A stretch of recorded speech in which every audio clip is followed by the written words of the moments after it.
Welcome back, everybody, to the Hard4Games channel. I'm your host, Tony, and it has been a hot minute since I've talked about the WonderSwan. If you've been watching the channel for a while, you know that the WonderSwan is sort of a niche side project of mine. I'll occasionally bring it up, do some reviews. It's just something that I really love and enjoy that deviates a little bit from our main content. Shh, don't tell YouTube's algorithm, otherwise they won't show this to any of you.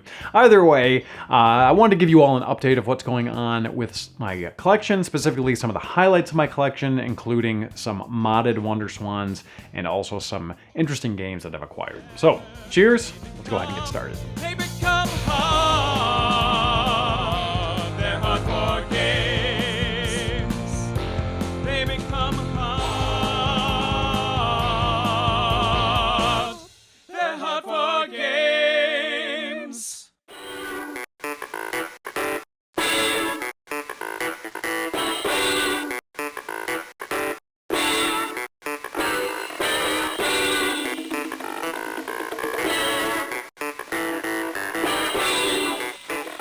Now here's a little rhythm title by the same people that developed Parappa the Rapper. It is Rhyme Writer, word I can't pronounce, Kerorican?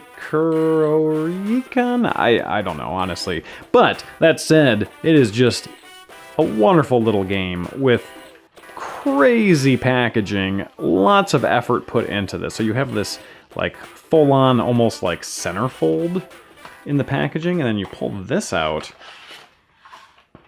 There's a lot of paperwork here, but you have the instructions, the buttons you're supposed to press when you go over different obstacles, and also like these sort of playing cards, which is just really cool, with information on the back. Some of these are upside down, but information on the back. Either way, really like stellar packaging.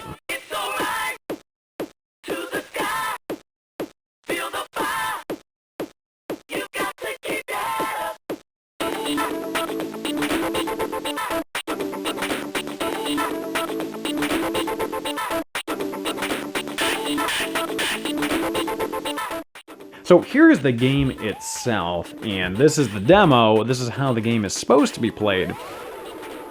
And here is how I play it, because I have absolutely no rhythm. If you remember our Crypto the Necrodancer review and how I basically just couldn't play it because I couldn't figure out the beat, yeah, so I'm pretty bad at this game, but regardless, it is pretty awesome in terms of the art design.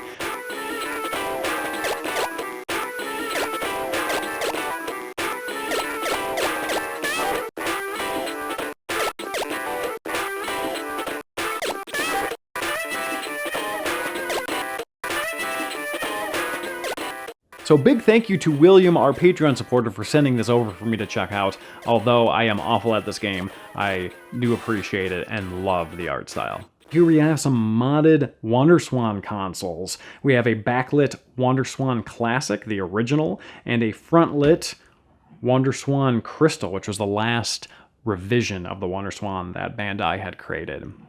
Now, I had been looking for frontlit or backlit modded WonderSwans for years and years and years and years, but could never find anyone that would actually produce them for me. I do recall back in the day, Rose Colored Gaming did advertise some, I believe, but I contacted them, and unfortunately it was a little bit too late, and they had stopped doing it and were no longer interested in producing anymore. So, with the WonderSwan original, you have a backlight, sort of have this bluish hue to it, and it definitely makes gaming on it a lot more clear and easy. It doesn't fix the ghosting that the screen has, but overall that was relatively minimal.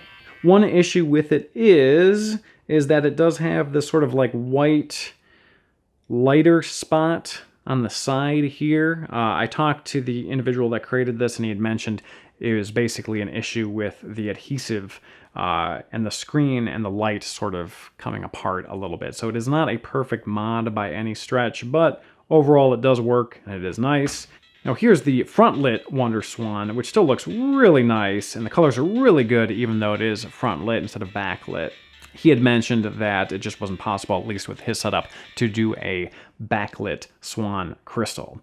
Now, again, your viewing range with a SwanCrystal has to be pretty spot on to get optimal colors. Not as spot on as like a Game Boy Advance, but still relatively, specific in terms of the viewing angle. With the front lit system, it definitely allows a much broader viewing angle. It doesn't have to be as specific in terms of where you have the WonderSwan and where your light source is when you're playing. And the SwanCrystal screen was just so clear, so good, had such limited ghosting that it still looks really, really good with a front lit screen. So just as a full disclosure, I did get these on a discount, mentioning to the seller that I would feature them in an episode. So I did purchase this guy right here, the WonderSwan Crystal, and he threw in the original WonderSwan for free.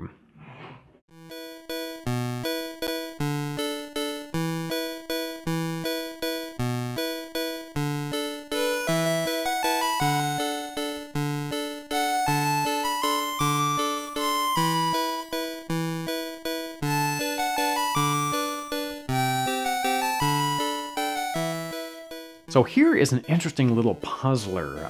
It roughly translates to the seeding bird. And by the look of the introductory sequence, you would actually think that you're about to watch an art film. It is actually just a beautiful black and white sequence. I feel like I'm sitting in a movie theater right now.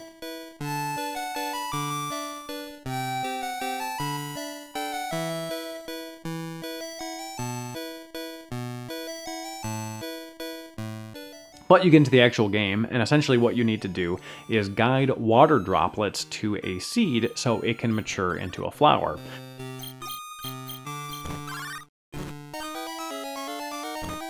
And as the levels progress, obviously it gets more difficult, and enemies are introduced, quote-unquote enemies. They don't really hurt you, but they do try to gobble up the water that you're trying to guide to the flower. Now here's a fun little and simple golf game called Nice On. Yes, Nice On. I don't know what that implies necessarily, but it's a pretty simple to understand game, even for an English speaker, and even for someone that doesn't really know golf, because I've actually never played golf in my life, but this was still a fun and addictive little title. I found myself not wanting to stop when I was capturing footage for this.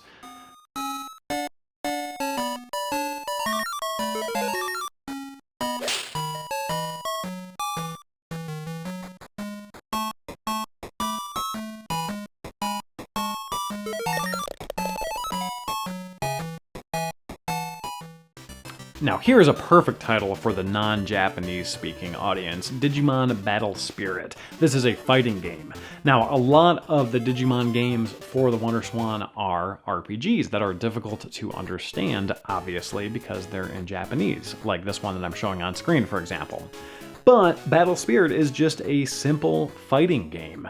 You are a Digimans, you fight another Digimans, and as you attack them, little orbs come out that you need to collect. There are little power-ups here and there that you can throw, and eventually, if you do well enough, you can transform into, I guess, your evolved state. I don't really know much about Digimon, so I'm guessing this is sort of like an evolution sort of thing. I don't know, but basically, you evolve for a short period of time and just wreak havoc while the other character tries to run away from you.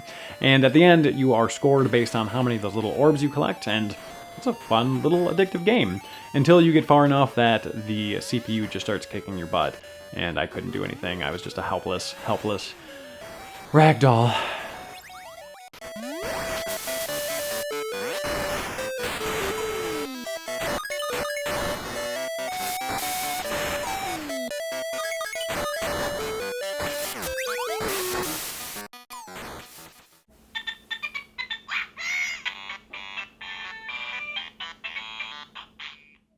So this is Kaze no Klonoa Moonlight Museum. It is the first 2D Klonoa title. It basically took all of the 2.5D platforming action from the PlayStation version and translated it faithfully to a fully 2D and handheld device.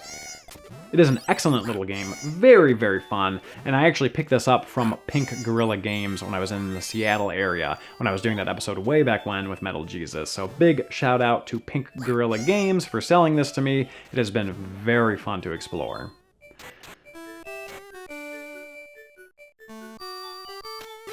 Thank you everybody once again for watching the episode, especially a WonderSwan episode, which tends not to get as many views, but it's just such a passion project of mine that I just like kicking out content like this. Either way, if you're interested in a modded WonderSwan, again, the gentleman that sold me these is CoolTrainerMrBen on eBay. I'll put a link in the description below.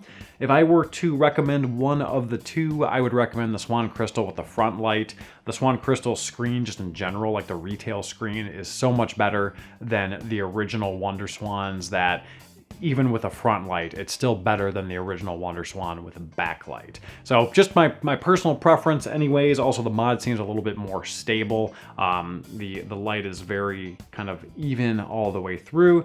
Just what I would recommend personally. Either way, thank you all again for watching. Thank you for subscribing, ringing that bell, all that stuff. We'll see y'all next time.